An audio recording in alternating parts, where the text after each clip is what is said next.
సావిత్రిబాయి పూలే ఆశయ స్ఫూర్తికి మహిళా ఉపాధ్యాయులు కృషి చేయాలి.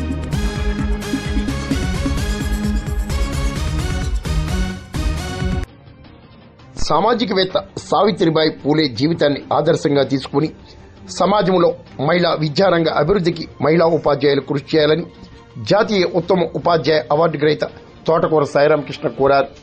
కాకినాడ జిల్లా సామర్లకోట బచ్చు ఫౌండేషన్ పాఠశాలలో సావిత్రిబాయి పూలే జయంతి వేడుకలను ఘనంగా నిర్వహించారు. వారిని స్ఫూర్తి పొందాలని నేను ఆకాంక్షిస్తున్నాను. సావిత్రిబాయి పూలే స్త్రీ జనోద్ధరణకు కృషి చేసినటువంటి మహనీయురాలు.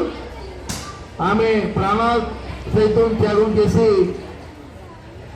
తొలి మహిళా ఉపాధ్యాయునిగా గుర్తింపడమే కాకుండా అన్నార్థుల ఎంతో మంది నిమ్న జాతీయుల యొక్క అభ్యున్నతి కృషి చేసి అప్పుడు సావిత్రి